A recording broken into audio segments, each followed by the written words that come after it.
كان بيننا الحبيب لدنا القاسي والقريب من طيبة قبل المغيب.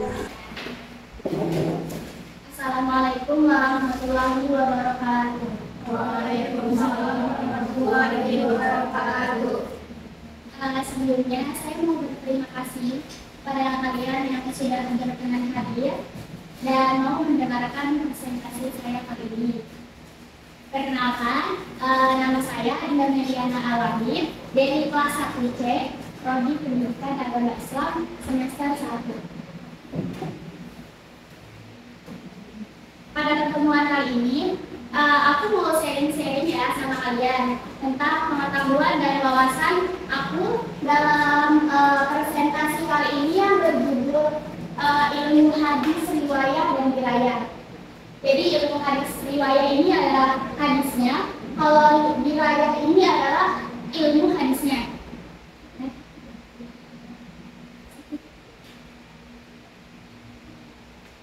Nah, yang selanjutnya ada pengertian ilmu hadis ya.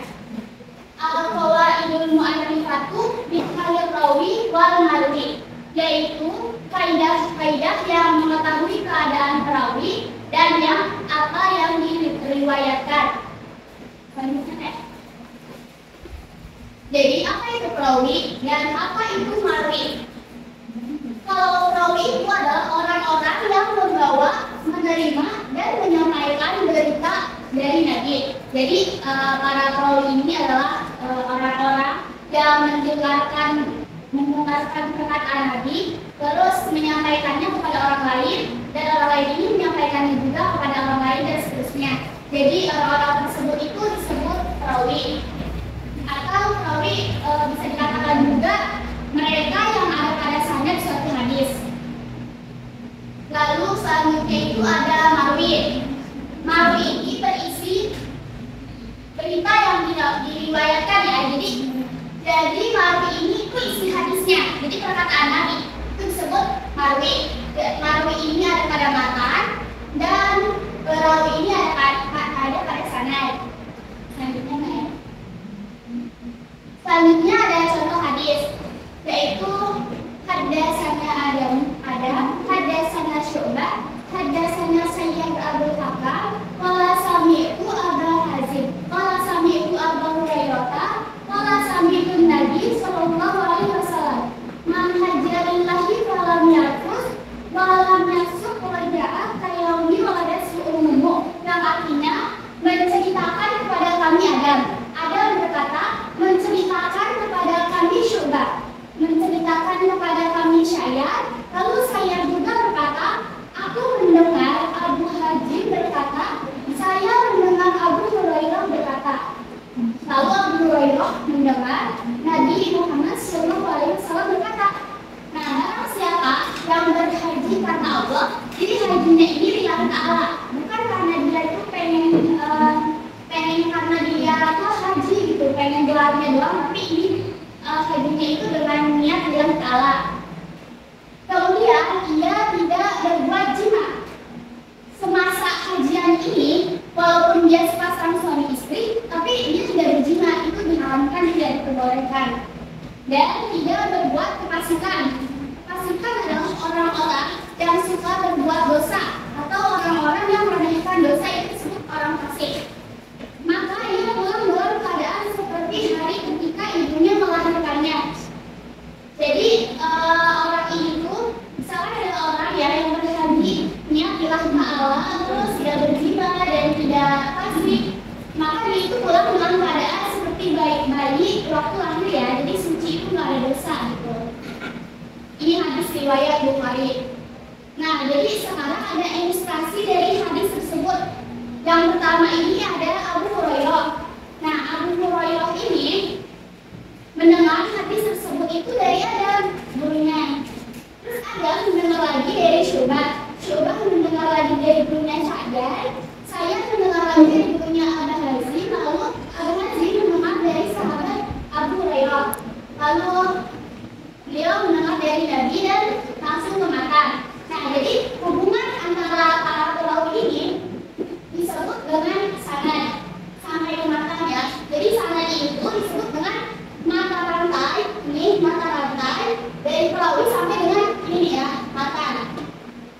Selanjutnya kan. Nah, selanjutnya itu ada ilmu hadis. Ilmu hadis itu ada dua ya. Yang pertama sanad, yang kedua matan. Nah, apa sih yang kita bahas dalam sanad? Sanad itu membahas tentang sifat-sifat para perawi seperti sifatnya adil atau suka berbohong atau tidak, atau misalkan suka berbuat dosa atau tidak, sama tentang ada biografinya ya, biografi para perawi, yaitu biografinya seperti kapan kelahirannya, terus wafatnya kapan, gurunya siapa, seperti itu. Terus yang selanjutnya ini ada matan. Nah, apa yang dibahas di dalam matan?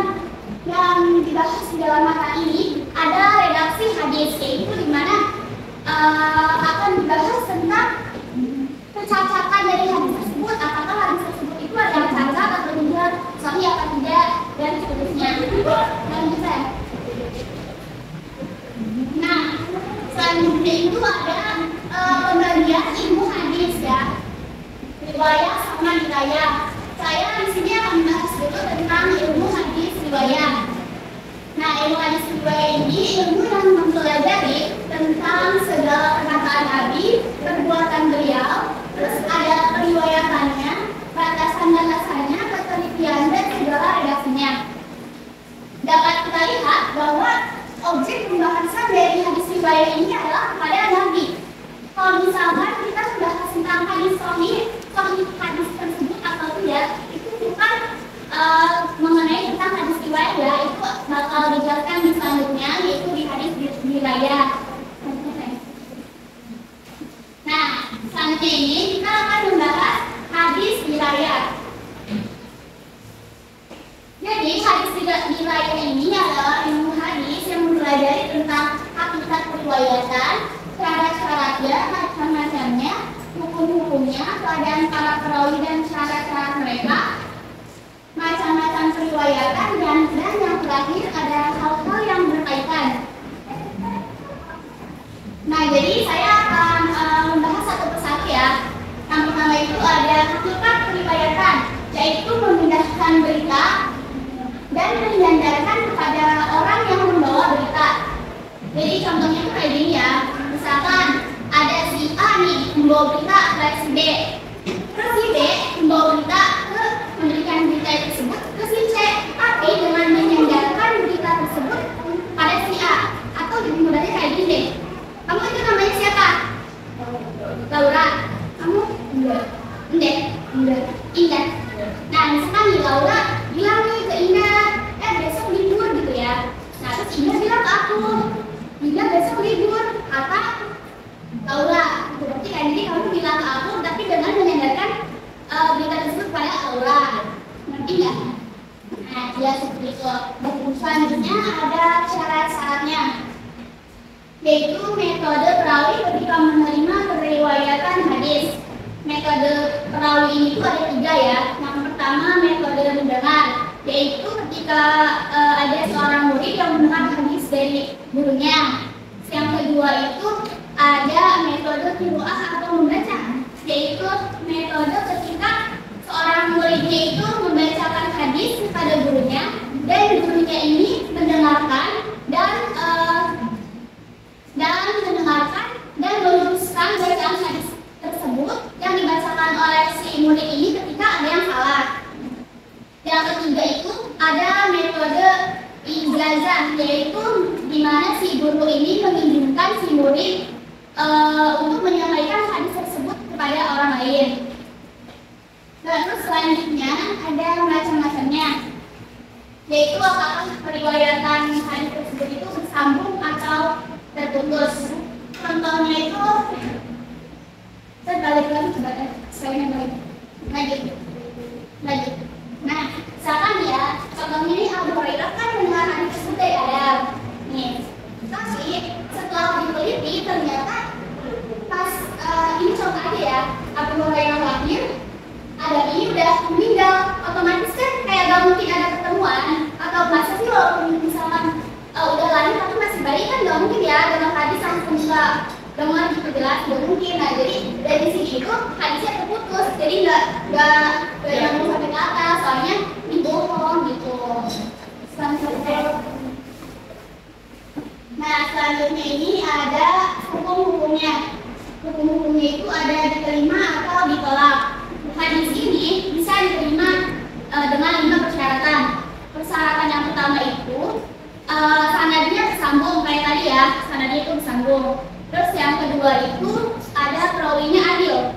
Yang ketiga ada perawinya dobit. Jadi dobit itu perawinya itu IQ-nya tinggi ya kalau zaman sekarang tuh. Terus yang keempat ini perawinya itu apa sih? IQ tersebut tidak Sajid itu artinya tidak ada kejanggalan gitu. Terus yang terakhir itu tidak hilang, tidak ada kecacatan tersembunyi. Nah, kalau misalkan memenuhi 5 syarat ini diterima, tapi kalau misalkan tidak memenuhi, ini ditolak gitu hadisnya. Terus selanjutnya ada keadaan para perawi dan syarat-syarat mereka, yaitu sifat perawi dan biografinya. Nah, ini sama kayak tadi ya, ini sifat-sifat perawi tersebut itu apakah adil, terus suka bohong tidak, asik apa tidak gitu. Terus ada biografinya seperti tadi kan kelahirannya gitu kapan, terus gurunya siapa nih, terus orang tuanya siapa, muridnya siapa gitu. Terus selanjutnya ini ada macam-macam periwayatan, yaitu bentuk pembukuannya. Nah, bentuk pembukuan hadis ini itu seperti ada yang disebut itu muwatta, musannaf, sama musnad ya. Terus yang terakhir ini hal-hal yang berkaitan dengan periwayatannya, yaitu ada istilah-istilah ahli hadis seperti sunnah, hasan, khobar, terus ada hadis sahih, hadis dhaif, hadis mutawatir, dan yang lainnya. Nah, selanjutnya jadi hadis dirayah ini adalah objek pembahasan itu penelitian dan penelitian sana dan mata. Nah, setelah diteliti ya mata dan sana itu, maka kita itu akan menemukan kualitas hadis diterima atau ditolak. Ini. Nah, kalau misalkan hadis diterima ya, yang tadi itu kan jadi pembahasannya itu hanya fokus kepada Nabi, tapi tidak meneliti dulu apakah periwayatan itu sahih apa tidak gitu. Jadi atau bisa disebut ini dirayah itu input, kalau riwayat itu output. Nah, selanjutnya ini ada sejarah perkembangan ilmu hadis riwayat dan ilmu hadis dirayah pada masa Nabi Muhammad SAW. Jadi pada masa itu hadis tuh larangan menulis hadis khawatir karena bercampur dengan Al-Quran. Jadi di zaman itu tidak boleh menulis hadis ya, dilarang. Tapi, nah larangan dan kebolehan menulis hadis tersebut kondisional. Kadang-kadang Nabi juga membolehkan kita maksudnya pada zaman tersebut itu boleh menulis hadis. Contohnya ini ada sahabat yang memiliki catatan hadis koleksi untuk dirinya sendiri seperti Ali bin Abi Thalib, itu punya ya dia catatan sendiri tentang perkataan Nabi. Terus nih pada zaman ini perkembangan hadis dirayah itu ada dasar-dasar ilmu hadisnya. Contohnya yaitu Quran surat Al-Hujurat ayat 6 yang artinya itu kalau nggak salah, hai orang-orang yang beriman, apabila datang kepadamu orang-orang fasik yang membawa berita, nah jadi berita tersebut itu tidak boleh langsung ditelan mentah-mentah. Karena jika berita itu bohong, maka dan tersebar, maka akan terjadinya fitnah gitu. Jadi kita tuh di zaman ini juga harus meneliti suatu kabar gitu ya. Jadi tidak boleh menelan mentah-mentah gitu.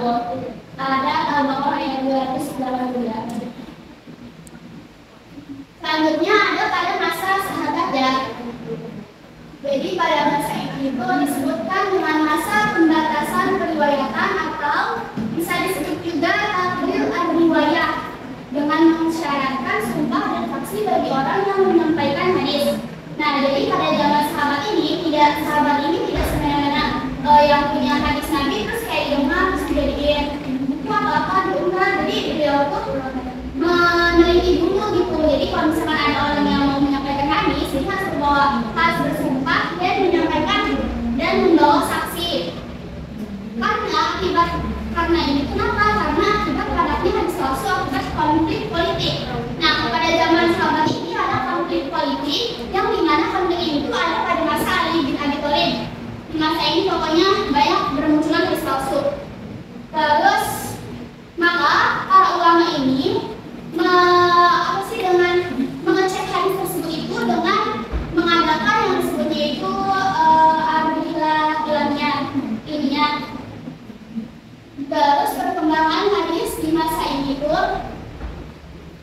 diraya, ada timbul secara lisan. Terus riwayatannya harus disertai saksi dan bersumpah dan sanadnya sama kayak tadi ya. Lanjut. Terus ada pada masa tabi'in. Pada masa ini hadis ditulis dan dibukukan secara resmi atas perintah Khalifah Umar bin Abdul Aziz. Jadi pada masa ini tuh udah resmi ditulis dan dibukukan. Tokoh ulama yang melakukannya adalah Ibnu Syihab Az-Zuhri. Model kitab-kitab hadis yang muncul yaitu ada Muwatta, Musannaf, Musnad. Penulisan hadis masih bercampur dengan perkataan dan fatwa sahabat. Jadi walaupun hadis ini udah ditulis dan dibukukan, tapi masih bercampur dengan fatwa sahabat ya. Jadi belum kayak lisan gitu. Terus perkembangan pada hadis riwayat itu ada ilmu secara tertulis tapi belum terpisah dengan ilmu lainnya.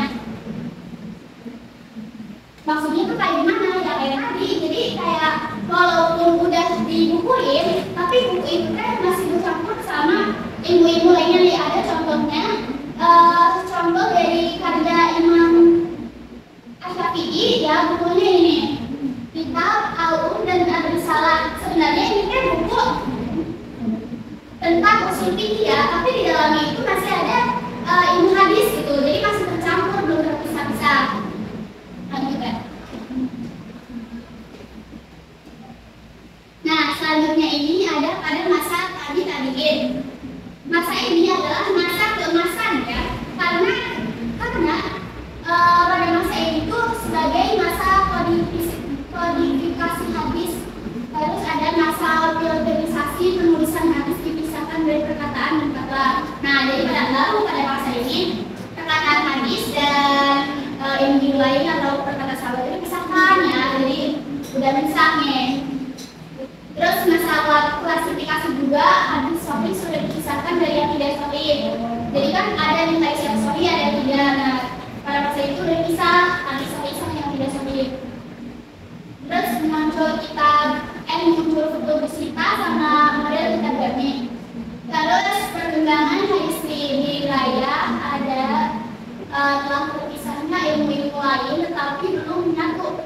Nah, tapi juga walaupun ini hadis ini udah dibukukan ya, tapi pembahasannya itu masih satu. Jadi belum mencakup seluruh ilmu-ilmu hadis yang lainnya. Cuma kedua pembahasannya belum yang lain ya, belum mencakup semuanya gitu. Terus kitab-kitab yang pertama itu ada ini ilmu hadis seperti At-Tarikh Al-Kabir karya Bukhari, terus ada Tabaqat At-Tabi'in karya Muslim dan lain-lain.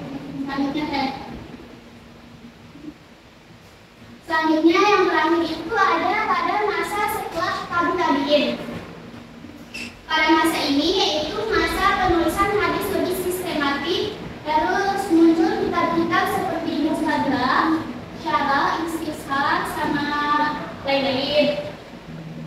Terus ininya hadis riwayatnya itu perkembangannya itu berdiri sendiri sebagai ilmu hadis. Nah, lalu terakhir pada masa ini ilmu hadis itu udah berpisah nih ya dari ilmu yang lain, dari kata sahabat. Terus ditambah bukunya juga dia itu udah mencakup semua hal, udah mencakup semua pembahasan ilmu hadis walaupun kurang lengkap atau tidak sempurna. Terus kita ilmu hadis pertama itu ada hadis Al-Fasl dari Al-Bawi wa Al-Bawi karya Rama Turmuji. Nah, demikian presentasi saya. Bila ada yang mau bertanya silakan.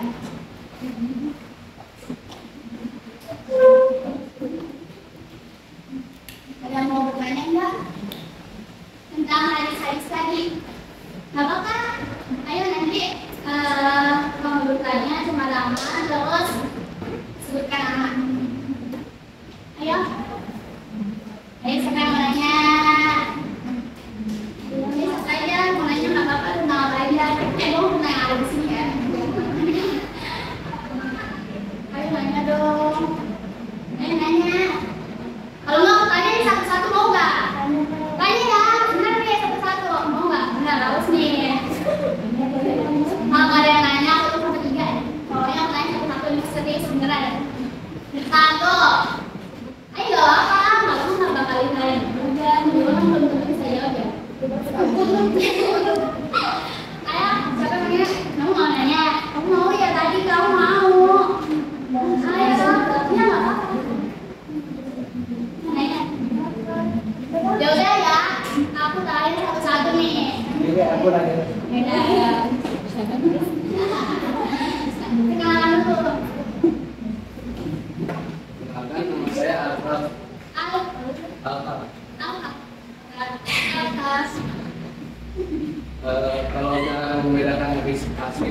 cara membedakannya ya.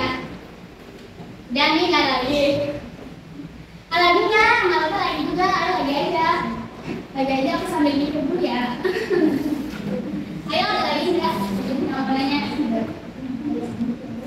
Ada lagi nggak? Buat ini malah berbeda kemana? Udah itu udah yang itu kan? Udah. Ya sob, perkenalan dulu ya. Perkenalkan nama saya Luli Maulani Farani. Saya Dulu. kan di masa periode setelah tabiin di IWM itu ada muncul kitab-kitab. Ya, Ada kitab Mustabrak, Syarah, Krishna. yang tadi ya. Ya, dan lain-lain itu apa? Dan lain-lain. Ya. Dan lain-lain. Ada lagi nggak? Ada lagi nggak? Nggak ada ya. Aduh, berdoa loh. Hah?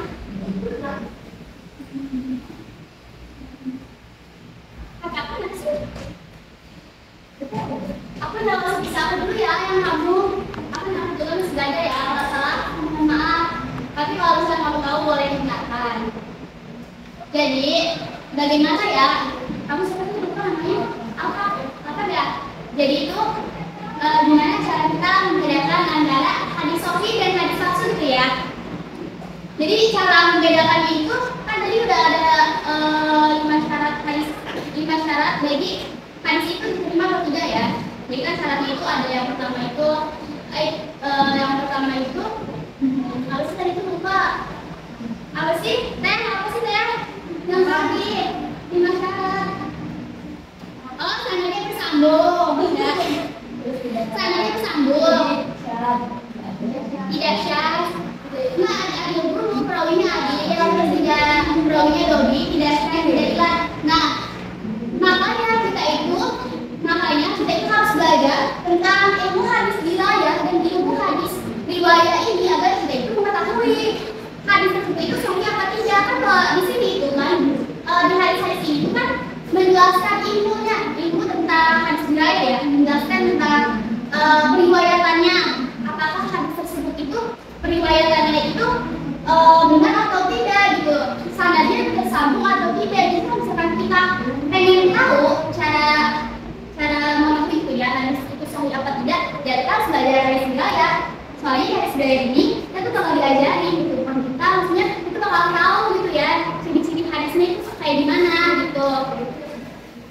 Itu sih yang tahu gitu. Jadi kita jadi manfaatnya kita belajar hadis riwayat dan riwayat ini agar kita tahu hadis itu sahih apa tidak.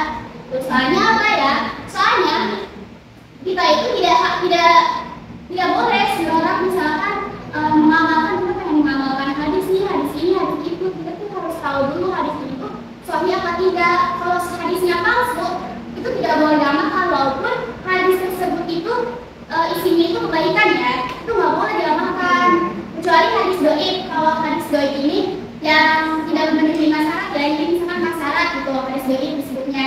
Hadis doib ini ada sebagian ulama yang memperbolehkan gitu. Jadi itu Pak, ya. Jadi harus belajar dari sini dulu gitu, gimana tuh hadis riwayat sama riwayat. Dan terima kasih ya.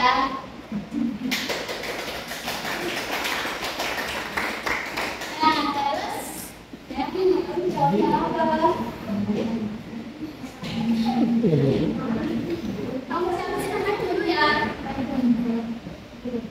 Oh ya, dulu sayang aku minta maaf ya lu, soalnya aku juga belum belajar kesan-kesannya, jadi kita itu apa aja. Jadi kalau mau bertanya lagi sudah di sini aja ya, yang mengerti gitu, soalnya aku juga tidak belajar tentang kesan-kesannya gitu. Terima kasih lu. Cari yang bertanya lagi ya? Ya Pak, dan kamu siapa? Nah dari sini ya, nama saya Saktia. Iya, ada Saktia. Hadisnya itu, hadis palsu itu tidak boleh diamalkan. Nah, sedangkan di sosmed itu banyak hadis palsu gitu. Dan ada beberapa orang juga yang udah mengamalkan. Nah, itu gimana cara menanggapinya? Nah, kalau misalkan ya, terima kasih ya pertanyaannya. Jadi menurut aku, kalau misalkan kamu tahu hadis itu palsu,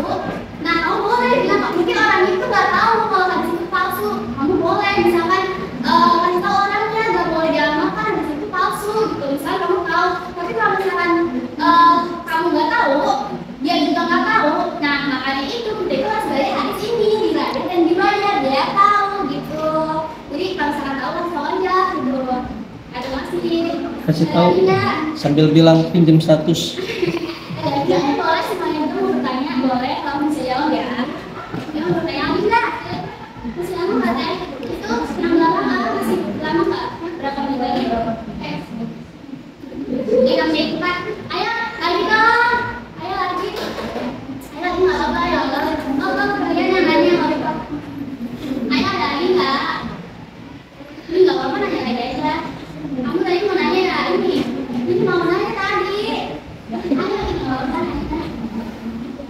Aku ya satu pertanyaan nih. Aku satu pertanyaan ke kalian ya. Aku mau nanya deh sama siapa ya? Sama siapa ya? Sama siapa ya? Sama siapa? Siapa yang mau ditanya? Ada yang mau ditanya? Jadi aku mau nanya ke ini deh nih, kerudung ini. Nah, kamu ya. Coba nih aku bakal nemenin kamu ya. Kamu mau dengerin aku apa enggak nih? Kan ya, tadi kan aku udah jelasin ya panjang lebar nih.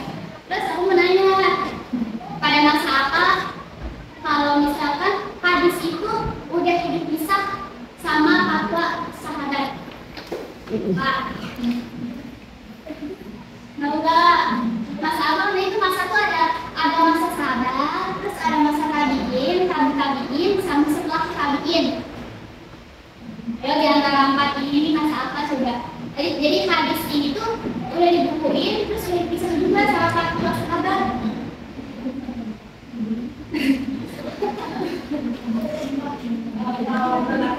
Ya kalau nggak salah kalau ya, iya nggak apa-apa, nggak apa-apa kalau itu masih dari kali-kaliin. Ya ada yang menambah lagi nggak? Ini bapaknya dengan siapa? Kalian ya, Yang apa ya? benar masa kali-kaliin. Jadi kan aku nanyanya dikisahkan aku nanyanya berapa kasus ya? Jadi di masa kali ini tuh emang udah dipisah ya sama apa teh sama apa sahabat gitu. Tapi itu bukunya itu masih mencakup hal gitu kan. Belum cukup banyak hal baru selama masa tabiin. Masa tabiin baru itu apa sih namanya? Baru bukunya itu mencakup banyak hal gitu. Aku juga mau kenal ya kalau ada salah gitu. Terus berapa lagi teh? Ada lagi nggak? Ada lagi nggak? Udah ya? Udah belum? Udah belum? Itu kan belakang. Nah, oke. Jadi ya intinya, walaupun ya kalian tuh kan belajar ilmu pendidikan agama Islamnya cuma doang tuh kan ya. Nah, jadi makanya kita tuh belajar hadis riwayat atau belajar ini tuh manfaatnya agar tadi ya kita agar tahu gitu mana hadis sahih atau tidaknya, agar kalau misalkan kita mau mengamalkan hadis tersebut kita tuh ini apa sih namanya tuh ini cidemus ya. Makanya kita tuh harus belajar hadis tersebut. Nah, biar tahu gitu intinya ya, biar tahu mana hadis tersebut yang sahih sama yang dhaif atau yang hadis palsu gitu. Nah, sekarang cukup sekian presentasi dari saya. Kurang lebihnya saya mohon maaf. Terima kasih kepada kalian yang mendengarkan saya ya. Wassalamualaikum warahmatullahi wabarakatuh.